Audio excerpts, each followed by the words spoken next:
무리가 나를 버리고 다른 신들에게 분향하며 자기 손으로 만든 것들에 절하였은즉 내가 나의 심판을 그들에게 선고하여 그들의 모든 죄악을 징계하리라. 예레미야 1장 16절 말씀입니다. 눈물의 선지자 예레미야는 계속해서 하나님의 심판을 경고합니다. 너희 마음이 하나님을 떠나면 심판을 받는다는 겁니다. 회개하고 하나님께 돌아와야 너희가 살 것인데 반드시 하나님께 돌아오라는 거예요. 예레미야 29장 11절 말씀을 보면 하나님은 이스라엘 백성이 평안을 누리기를 원하십니다. 재앙을 받는 것을 하나님 원하지 않으세요. 그래서 하나님은 또 말씀하십니다. 너희는 내게 부르짖으며 내게 와서 기도하면 내가 너희들의 기도를 들을 것이요 너희가 온 마음으로 나를 구하면 나를 찾을 것이요 나를 만나리라. 자, 그러면서 예레미야는 하나님을 떠난 사람과 하나님을 의지하는 사람을 비교해서 말씀을 하셨는데 하나님을 떠난 사람은 사막의 떨기나무 같다는 거예요. 하나님을 의지하는 사람은 물가에 심어진 나무와 같다. 그렇게 비교해서 말씀을 하고 있습니다. 우리 5절 말씀을 함께 읽겠습니다. 시작. 여호와께서 이와 같이 말씀하시니라. 무릇 사람을 믿으며 육신으로 그의 힘을 삼고 마음이 여호와에게서 떠난 그 사람은 저주를 받을 것이라. 하나님을 떠난 사람을 세 가지로 설명을 했어요. 사람을 믿으며 그 다음에 육신으로 힘을 삼고 마음이 하나님에게서 떠난 사람. 여러분 그 반대는 무엇일까요? 사람을 믿는 거의 반대가 뭐예요? 사람을 절대 안 믿는 그게 아니에요. 오늘 말씀 속에서 우리에게 강조하는 것은 사람이 아니라 하나님을 믿는 사람을 말하는 거예요. 그 반대는 하나님을 믿는 사람. 육신으로 힘을 삼는 게 아니라 누구로 힘을 삼아요? 하나님으로 힘을 삼는 사람. 그 다음에 하나님을 떠난 마음이 아니라 마음이 하나님을 향해 있는 사람. 우리가 사람을 믿는다고 하는 것은 그 사람의 인격이나 됨됨이를 믿는다는 말도 되지만 그 사람을 의지한다고 하는 그런 말도 됩니다. 여러분 우리는 사람을 떠나서 혼자 살 수가 없어요. 그럼에도 불구하고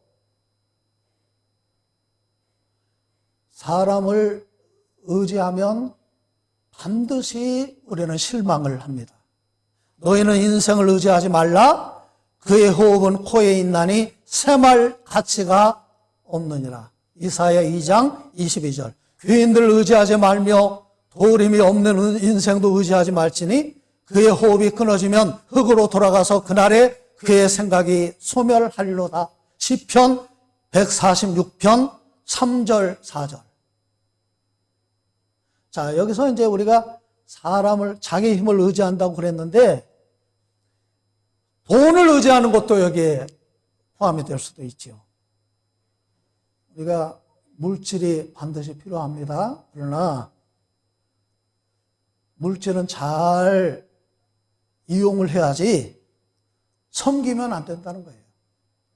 한 사람이 두 주인을 섬기지 못할 것이니 혹 이를 미워하고 저를 사랑하거나 혹 이를 중히 여기고 저를 경히 여김이라. 너희가 하나님과 재물을 겸하여 섬길 수 없느니라. 잘못하면 우리가 재물을 섬길 수가 있다는 거예요. 돈의 힘이 있어요. 그러나 재물을 섬기지 말라는 거예요. 힘 자랑하지 마세요. 건강 자랑하지 마세요. 자식 자랑하지 마세요. 자랑하는 그것이 하나님께 영광 돌리는 수단이 되어야지. 그거 의지하면 안 된다는 거예요. 사람을 의지하고 힘을 의지하고 마음이 하나님을 떠난 사람을 하나님이 싫어하시는데 오늘 5절에서는 그 결과를 뭐라고 말씀하셨어요? 그 사람은 저주를 받을 것이라. 참 무서운 말입니다. 6절 말씀 보겠습니다. 시작. 그는 사막의 떨기나무 같아서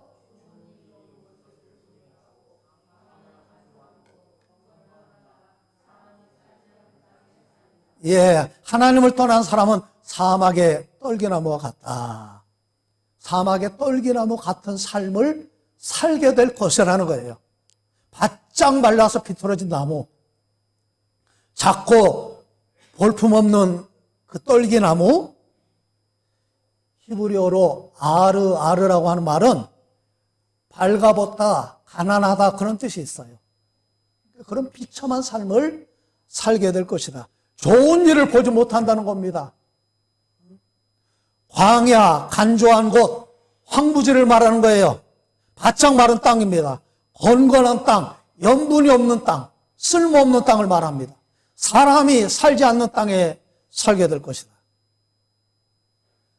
자, 반대로 하나님을 의지하는 사람을 두 가지로 설명을 하고 있는데 7절 말씀을 보세요. 시작. 그러나 무릇 여호와를 의지하며 여호와를 의뢰하는 그 사람은 복을 받을 것이라. 영어로 영어 성경을 보니까 이 표현이 잘 되어 있어요.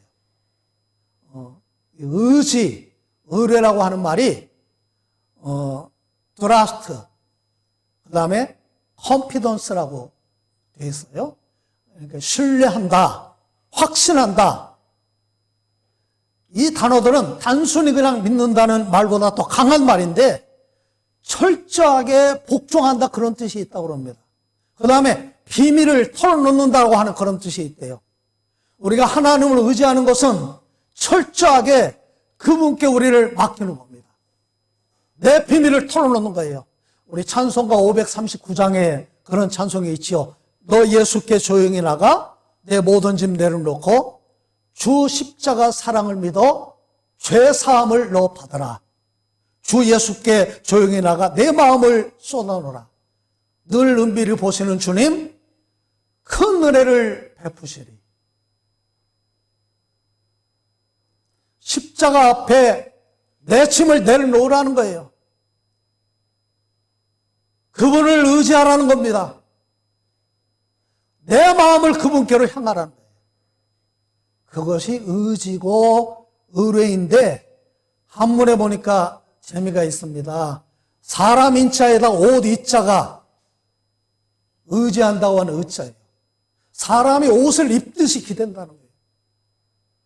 의뢰라고 하는 말은 사람이 옷을 입듯이 신뢰한다는 거예요. 우리가 항상 옷을 입고 삽니다. 벌거벗고 다니는 사람 없어요. 의지하고 의뢰한다고 하는 것은 항상 내가 그분과 함께 하는 거예요. 그분이 없이는 살 수 없다는 거예요. 내 관심이 그분과 함께 있는 거예요.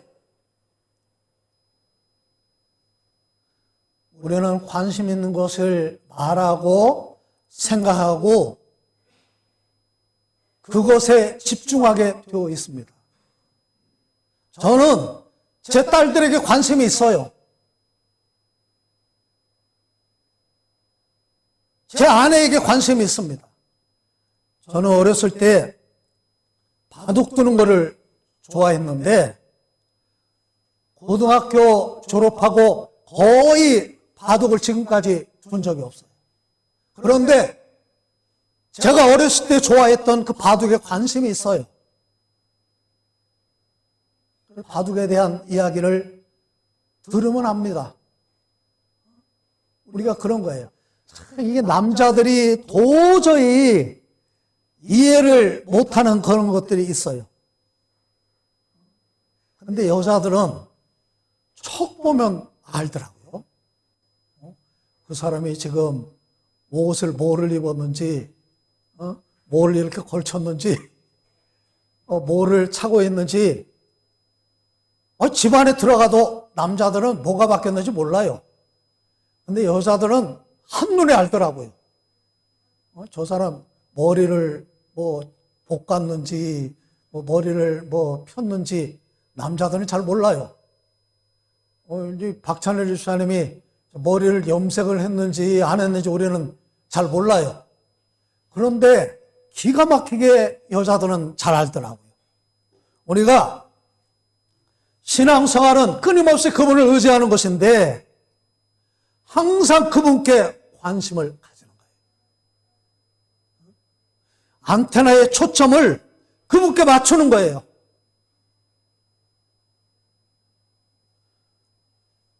자, 8절 말씀을 함께 읽겠습니다. 시작. 그는 물가에 심어진 나무가 그 뿌리를 강변에 뻗치고 더위가 올지라도 두려워하지 아니하며 그 잎이 청청하며 가무는 해에도 걱정이 없고 결실이 그치지 아니함 같으리라. 아멘.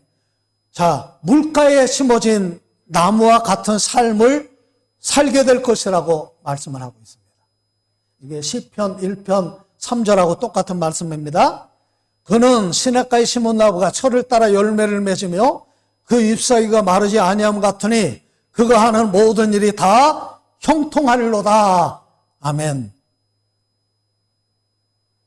여기 그 시편 1편에서 말하고 있는 말씀이나 예레미야 17장에서 말씀하고 있는 이 물가나 시냇가는 자연적으로 흐르는 시냇가가 아닙니다. 인공적으로 파서 만든 운하를 말하는 거예요. 이스라엘에는 운하가 있어요, 없어요? 운하가 없습니다. 이 단어는 이스라엘 사람들이 바벨론 포로 생활을 하면서 이 바벨론 사람들이 유프라테스 강, 티그리스 강 그 사이에 살면서 흐르는 강물의 운하를 파서 사시사철 물을 흐르게 하고 사시사철 농작물을 재배하는 것을 보고 그것을 보고 배운 단어입니다. 아무리 가뭄이 들어도 이 유프라테스 강, 티그리스 강 사이에는 물이 흐르는 거예요. 물가에 심어진 나무도 자연적으로 거기 있었던 나무가 아닙니다. 그곳에 갖다가 심은 나무예요. 자, 이것을 사도 바울은 로마서 11장에서 뭐라고 표현을 했냐면 돌감람나무였던 우리를 잘라서 참 감람나무이신 예수 그리스도에게 뭐 했어요? 접붙임을 했다는 거예요. 그렇게 우리를 물가에 심었다는 겁니다. 물가에 심어진 나무는 공급을 받고 보호를 받습니다. 그 모습을 8절에서 설명을 하고 있습니다. 자, 첫째, 뿌리는 어디로 뻗쳐요? 강변을 향해서 뻗어요. 그러므로 더위가 와도 두렵지 않다는 겁니다. 여러분, 강변, 물가가 어디일까요? 시편 1편에서는 하나님 말씀이 물가라는 거예요. 예레미야 17장 오늘 본문 말씀에서 예레미야는 하나님이 물가고 하나님이 강변이라고 설명을 하고 있습니다. 에스겔 47장 1절에 보니까 성전 문지방 밑에서 물이 나와서 동쪽으로 흐르다가 성전 오른쪽 제단 밑으로 흘러서 강물을 이루었는데 1,000척을 청량하고 물을 건너게 하니까 물이 어디에 왔어요? 발목에 이르고 그 다음에 또 1,000척을 청량하니까 무릎에 오고 허리에 오고 온 몸을 잠그게 되었다는 겁니다. 47장 8절을 보니까 이 강물이 이르는 곳마다 번성하고 모든 생물이 살아나는 역사가 있다고 말씀하고 있습니다. 이 강물은 하나님으로부터 흐르는 은혜라고 할 수도 있고 말씀이라고 할 수도 있고 성령으로도 해석을 할 수가 있습니다. 자, 물을 생명이라고 표현을 합니다. 물 자체가 생명은 아니에요. 그러나 모든 생물은 물이 없으면 살 수가 없기 때문에 물을 생명이라고 표현하는데, 자, 그것을 여러분 잘 보세요. 물이 없이 살 수 없는 것처럼 오늘 우리가 하나님을 떠나서 살 수가 없다. 바로 그런 표현이에요. 아무리 척박한 환경에서도 물이 있으면 사람이 삽니다. 미국의 그 캘리포니아 그 광활한 평야지대 사막지대라고 그럽니다. 그런데 물을 끌어다가 그 사막지대에서 농작물을 재배를 합니다. 이스라엘 유명하죠? 심지어 사우디아라비아에서도 물을 끌어다가 사막에서 지금 농작물을 키우고 있다고 그럽니다. 요한계시록 22장 1절을 보니까 천국을 이렇게 설명했습니다. 하나님과 어린 양의 보좌로부터 수정같이 맑은 생명수 강이 흐르는데 강 좌우에 생명나무가 있어 12가지 열매를 맺되 달마다 그 열매를 맺을 것이다. 생명수 강이 흐르는 곳. 그 생명수 강을 따라 올라가면 어디가 나와요? 하나님의 보호자가 나옵니다. 우리가 하나님의 보호자로부터 흐르는 그 생명수를 마셔야만 살 수가 있다.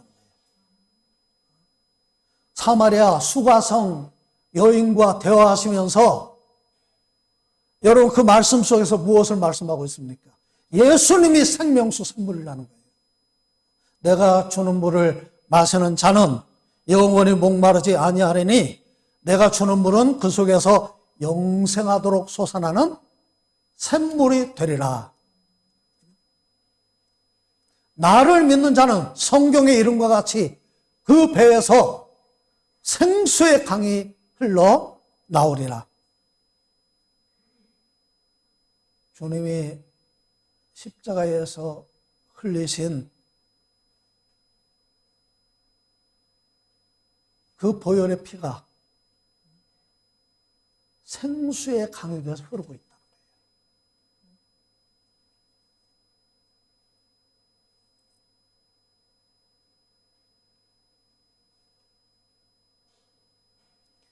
성령이 생명수고 예수 그리스도가 생명수고 하나님이 생명수고 하나님 말씀이 생명수인 줄로 믿습니다. 참 저는 하나님 말씀이 글자가 아니에요. 하나님 말씀이 언어가 아닙니다. 하나님 말씀은 살아있고 활력이 있어 좌우에 날선 어떤 검보다 예리하여 혼과 영과 관절과 골수를 찔러 쪼개기까지 하며 또 마음의 생각과 뜻을 판단하나니 히브리서 4장 12절. 사도 요한은 말씀이 곧 하나님이라는 거예요. 태초에 말씀이 계시니라 이 말씀이 하나님과 함께 계셨으니 이 말씀이 곧 하나님이시니라. 요한복음 1장 1절. 말씀이 육신이 되어 우리 가운데 거하심에 우리가 그 영광을 보니 아버지의 독생자의 영광이요 은혜와 진리가 충만하더라. 요한복음 1장 14절. 우리의 신앙의 뿌리가 말씀 위에 세워질 수 있기를 바랍니다. 우리의 신앙의 뿌리가 예수 그리스도를 향해서 하나님을 향해서 깊이 뿌리 내리시기를 주의 이름으로 축원합니다. 자, 두 번째, 잎이 청청하다 그랬어요. 청청하다고 하는 말은 잎이 푸르고 싱싱하다 그 말입니다. 나무가 튼튼하다 그 말이에요. 우리 신앙이 건강해야 돼요. 신앙이 시들면 안 됩니다. 신앙이 병들면 안 됩니다. 어떤 환경에서도 변함없이 잎이 총총한 그런 나무처럼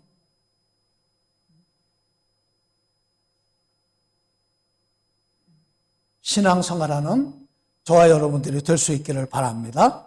자, 세 번째, 가문은 해도 걱정이 없고 결실이 그치지 않는다 그랬어요. 성경에 가뭄에 대한 이야기가 많이 나오지요?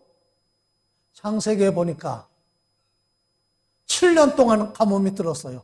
언제?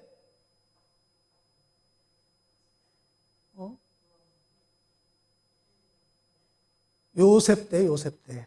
7년 홍수, 7년 풍년, 7년 흉년, 그때 바로 그 가뭄이 든 거예요.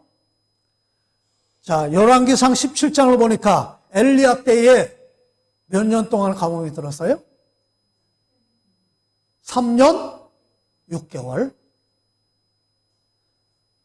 우로가 내리지 않았다는 거예요.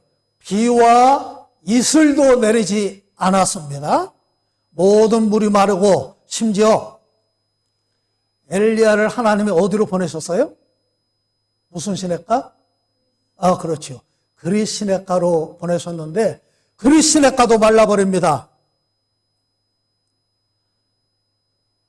하나님은 그릿 시냇가로 엘리야를 보내셔서 까마귀를 통해서 아침 저녁으로 떡과 고기를 물어다가 엘리야를 먹이십니다. 그릿 시냇가가 말라버리니까 하나님은 엘리야를 또 어디로 보내셨어요? 시돈 땅? 누구? 그렇죠. 사르밧 과부에게 보내시는데, 자, 사르밧 과부가 남아있는 떡 조금, 가루 조금 가지고, 기름 조금 가지고, 마지막으로 식사할 그것을 가지고 엘리야를 대접을 했어요. 놀라운 것은 비가 지면에 내리는 날까지 그 통에 가루가 떨어지지 아니하고 그 병에 기름이 떨어지지 않는 그런 축복을 받았습니다. 이 사르밧 과부를 통해서 보세요. 엘리야도 살고 사르밧 과부도 살았어요. 그 가뭄의 절정이 뭡니까? 바알과 아세라 선지자와 대결하잖아요. 850명과 대결을 하는데, 자, 하늘에서 불이 내리는 그 사건을 통해서 여호와 하나님이 참신인 것을 증명을 합니다. 여호와 그는 참신이로다 모든 사람들에게 증명을 합니다. 그리고 엘리야는 갈멜산 꼭대기에 올라가서 큰 비의 소리를 듣습니다. 산 꼭대기에 올라가서 꿇어 엎드려서 얼굴을 어디에 넣었어요? 무릎 사이에 넣었어요. 여러분 집에 가서 한번 해보세요. 금식하면 됩니다.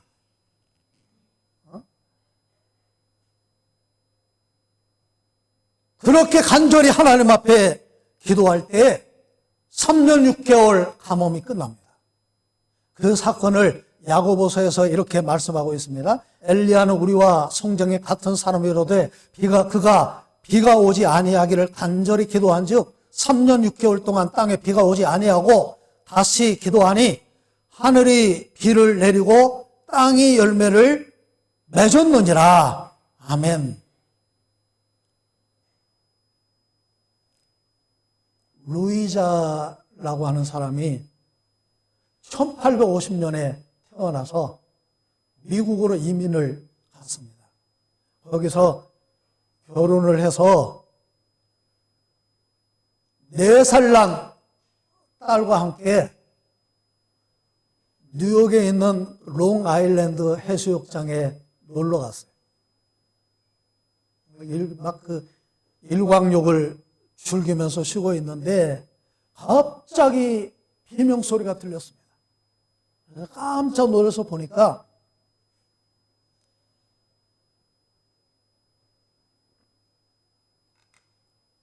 한 소년이 물에 빠져 죽어가고 있는 거예요. 살려달라고 소리를 지르면서 생각할 여유도 없이 그 남편이 물에 뛰어들었는데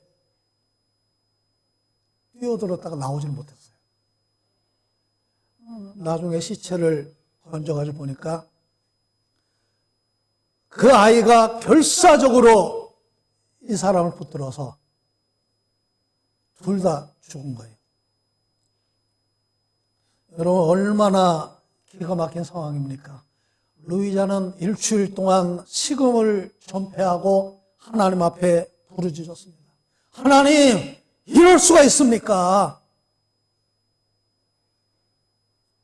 여러분, 542장 찬송가 한번 펴보세요.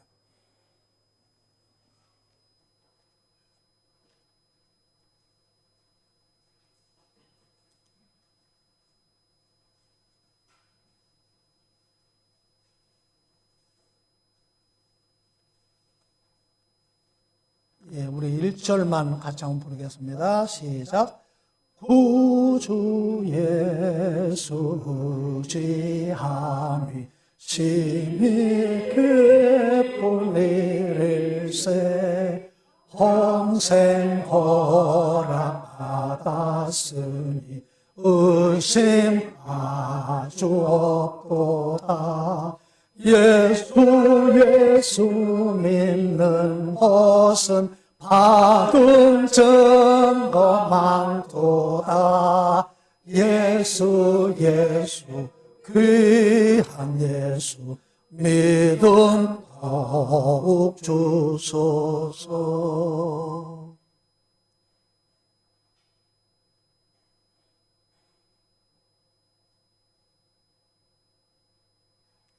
남편이 갑자기 세상을 떠나니까 의지할 것이 아무것도 없다고 생각을 했는데 의지할 분이 있어요. 그분이 누구예요? 구주 예수 의지함이 심히 기쁜 일일세. 그 찬양을 이번에 받아서 적어서 이 찬송시를 쓴 겁니다. 그 은혜를 알고 4살 난 딸을 안고 아프리카 선교사로 갔습니다. 1917년 세상을 떠날 때까지 아프리카에서 그분이 의지하던 그분을 위해서 살다가 1917년 그분께 돌아갔습니다. 여러분, 우리가 물가에 심어진 나무처럼 항상 그분을 의지하고 항상 하나님을 힘입고 물가에 심어진 나무와 같은 열매 맺는 삶을 사시는 우리 모두가 되시기를 주의 이름으로 축원합니다.